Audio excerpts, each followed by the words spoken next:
Hello दोस्तों, आप सभी का पीवाईपी स्टडी चैनल में स्वागत है। इस वीडियो में हम फूड इंस्पेक्टर के लिए इंपॉर्टेंट क्वेश्चन आंसर देखेंगे। तो चलिए शुरू करते हैं। हमारा पहला प्रश्न है, निम्नलिखित में से किस कोशिकाओं को एटम बम कहते हैं?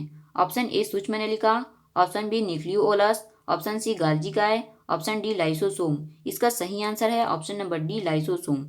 देखिए, लाइसोसोम में बहुत शक्तिशाली पाचनकारी एंजाइम होते हैं जो सभी कार्बनिक पदार्थों को तोड़ सकने में सक्षम होते हैं। कोशिकी चयापचय में व्यवधान के कारण जब कोशिका क्षतिग्रस्त या मृत हो जाती है तो लाइसोसोम जो है फट जाते हैं और एंजाइम अपनी ही कोशिका का पाचन कर लेते हैं। इसलिए इसे एटम बम या आत्महत्या की थैली अर्थात सुसाइड बैग भी कहा जाता है।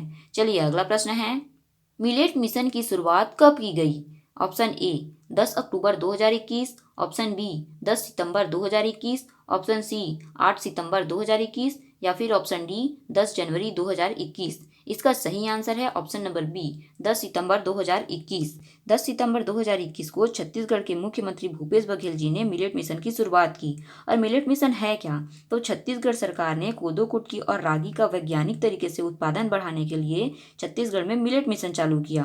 साथ ही यह भी याद रखिएगा कि जो मिलेट उत्पादन है अर्थात कोदो कुटकी और रागी के इनपुट सब्सिडी देने वाला देश का एकमात्र राज्य छत्तीसगढ़ है। और कोदो कुटकी का न्यूनतम समर्थन मूल्य 3,000 रुपये प्रति क्विंटल व रागी का न्यूनतम समर्थन मूल्य 3377 रुपये प्रति क्विंटल है। तथा कोदो कुटकी और रागी की खरीदी 1 सितंबर 2021 से 15 फरवरी 2022 तक की गई। चलिए अगला प्रश्न है, अंतिम मौर्य राजा को किसने मारा? Option A Pushyamitra Shunga, option B Brihadatta, option C Vasudeva, option D Chanakya. इसका सही आंसर है option number A Pushyamitra Shunga. अंतिम मौर्य सम्राट बृहदत्त की हत्या उसके सेनापति पुष्यमित्र शुंग ने की थी। चलिए अगला प्रश्न है, इनमें से कौन कंप्यूटर भाषा नहीं है? Option A basic, option B Fortran, option C COBOL या फिर ऑप्शन डी आईबीएम। इसका सही आंसर है option number D IBM. IBM का फुल फॉर्म होता है इंटरनेशनल बिजनेस मशीन। यह एक कंप्यूटर निर्माण की कंपनी है, जबकि बेसिक, प्रोटॉन और कोबोल ये तीनों कंप्यूटर की भाषाएं हैं। चलिए अगला प्रश्न है, राज्य में जारी राशन कार्डों के रंगों के बारे में सही है?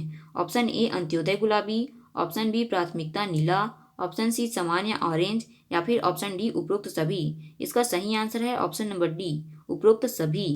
छत्तीसगढ़ खाद्य पोषण सुरक्षा अधिनियम 2012 के धारा 15 के तहत हितग्राहियों को 3 श्रेणी में बांटा गया है, अंत्योदय, प्राथमिकता व सामान्य।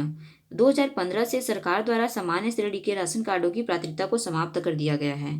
चलिए अगला प्रश्न है, टाइटन सबसे बड़ा चंद्रमा या उपग्रह है? ऑप्शन ए बुध का, ऑप्शन बी शुक्र का, ऑप्शन सी बृहस्पति का या फिर ऑप्शन डी शनि का। इसका सही आंसर है ऑप्शन नंबर डी शनि का। टाइटन शनि ग्रह का सबसे बड़ा चंद्रमा और सौर मंडल का दूसरा बड़ा प्राकृतिक उपग्रह है।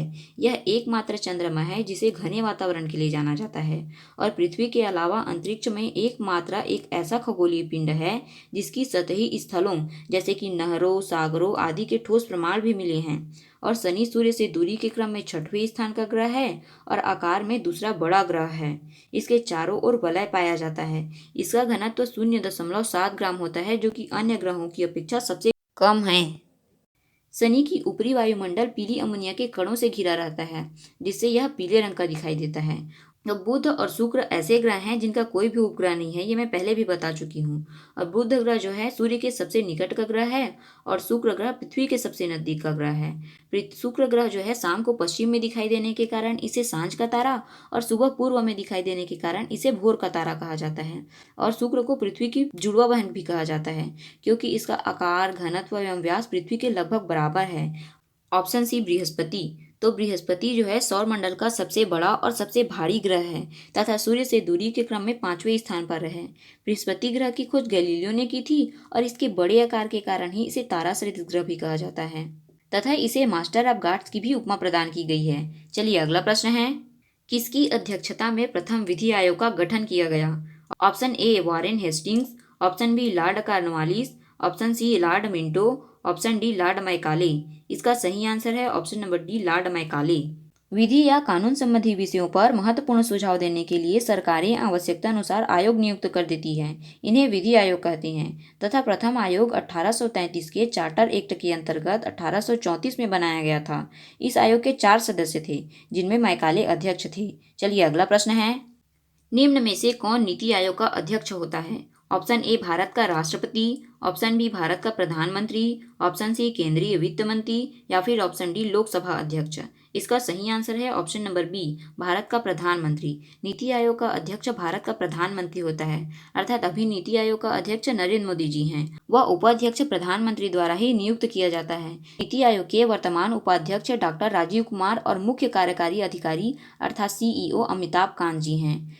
राष्ट्रीय भारत परिवर्तन संस्थान अर्थात नीति आयोग का गठन 1 जनवरी 2015 को भारत सरकार द्वारा योजना आयोग के स्थान पर किया गया था और यह एक सलाहकार थिंक टैंक के रूप में कार्य करता है।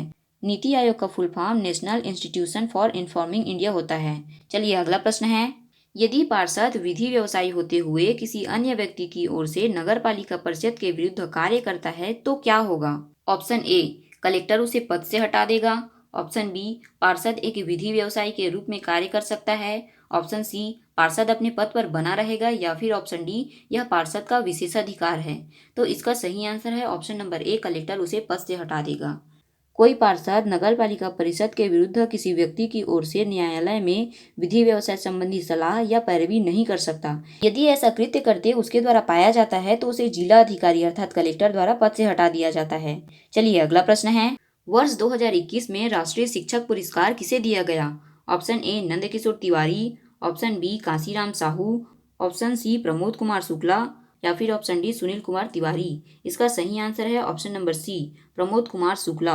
8 सितंबर को राष्ट्रपति रामनाथ कोविंद जी के हाथों बस्तर के एकलव्य आदर्श आवासीय विद्यालय कारपावंड के प्रमोद कुमार शुक्ल जी को राष्ट्रीय शिक्षक पुरस्कार से सम्मानित किया गया है तथा 5 सितंबर 1962 को भारत में पहली बार डॉक्टर सर्वपल्ली राधाकृष्णन के जन्म दिवस के अवसर पर शिक्षक दिवस मनाया गया था।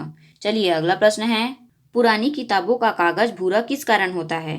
ऑप्शन ए, लगातार उपयोग से, ऑप्शन बी, स्वांतन की कमी से, ऑप्शन सी, धूल जम जाने के कारण या फिर ऑप्शन डी, सेल्यूलोज के ऑक्सीकरण से। तो इसका सही आंसर है ऑप्शन नंबर डी, सेल्यूलोज के ऑक्सीकरण से।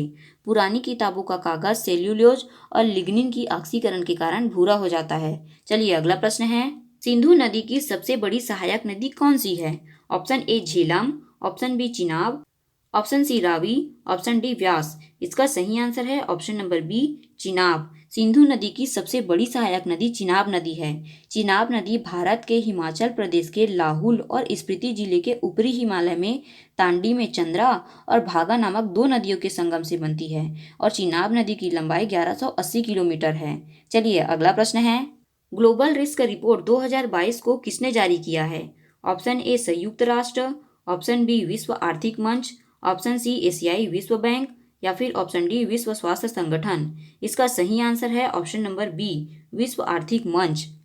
हाल ही में विश्व आर्थिक मंच द्वारा वैश्विक जोखिम रिपोर्ट 2022 जारी की गई है। यह जोखिम विशेषज्ञों और व्यापार, सरकार एवं नागरिक समाज में विश्व प्रतिनिधियों के बीच वैश्विक जोखिम धारणाओं को ट्रैक करती है और WEF वर्ल्ड इकोनॉमिक फोरम की स्थापना जनवरी 1971 में की गई थी। इसका मुख्यालय कोलोग्नी, स्विट्जरलैंड में है तथा इसके संस्थापक और कार्यकारी अधिकारी क्लाउस स्क्वाब हैं। चलिए अगला प्रश्न है, निम्नलिखित कथनों को पढ़िए। पहला है, धान छत्तीसगढ़ की प्रमुख फसल है।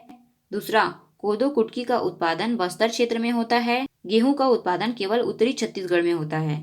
तो यहाँ पे कूट दिया हुआ है, बताइए इसका सही आंसर क्या है? इसका सही आंसर है ऑप्शन नंबर बी, पहला एवं दूसरा सही है। देखिए, धान जो है छत्तीसगढ़ की प्रमुख फसल है और कोदो कुटकी का उत्पादन बस्तर क्षेत्र के अलावा कवर्धा, बालोद व राजनांदगांव जिले में भी बड़े पैमाने पर होता है। तो यहाँ पे ऑप्शंस के अनुसार पहला और दूसरा सही है। चलिए अगला प्रश्न है, निम्न में से क्या मैलवेयर नहीं है?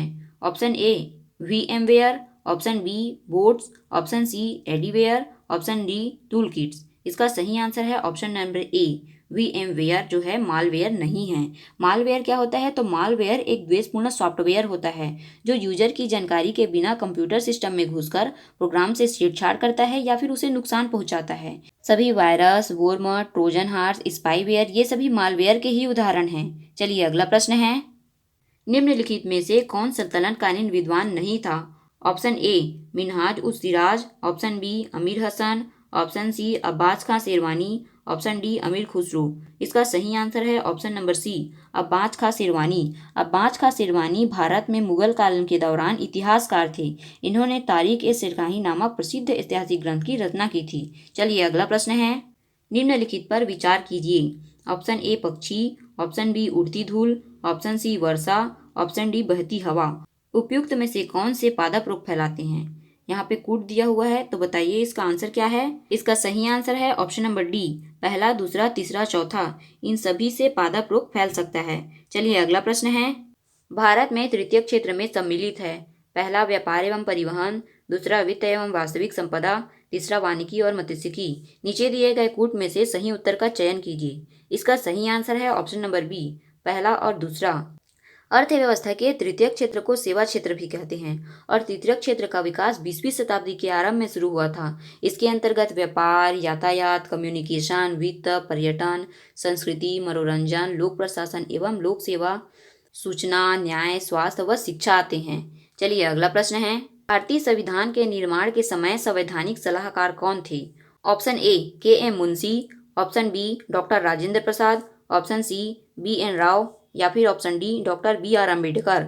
इसका सही आंसर है option number C, doctor B N. Rao.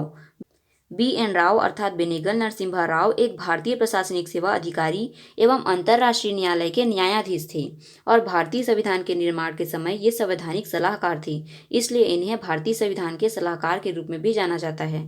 चलिए अगला प्रश्न है, आग्नेय चट्टानों के लिए निम्नलिखित में से कौन सा कथन असत्य है? असत्य है बोल रहे हैं ना। ऑप्शन ए, आग्नेय चट्टान कठोर होती है। ऑप्शन बी, इनमें किसी भी प्रकार के जीवाश्म नहीं पाए जाते। ऑप्शन सी, आग्नेय चट्टान परतहीन होती है। ऑप्शन डी, इनमें से कोई नहीं। ये तीनों सत्य हैं, इसलिए इसका सही आंसर हो जाएगा ऑप्शन नंबर डी, इनमें से कोई नहीं। आग्नेय चट्टानों का निर्माण ज्वालामुखी से निकले मैग्मा या लावा से होता है। जब तप्त या तरल मैग्मा ठंडा होकर पृथ्वी की बाह्य व आंतरिक परतों में जमकर ठोस अवस्था को प्राप्त कर लेती हैं, तो इस प्रकार के चट्टानों का निर्माण होता है। और आग्नेय चट्टान स्थूल, परत रहित, कठोर, संगठन एवं जीवाश्म रहित होती है। तो इस वीडियो में बस इतना ही। अगर आपको यह वीडियो अच्छा लगा तो इसे लाइक व शेयर जरूर कीजिए तथा चैनल को सब्सक्राइब कीजिए। धन्यवाद।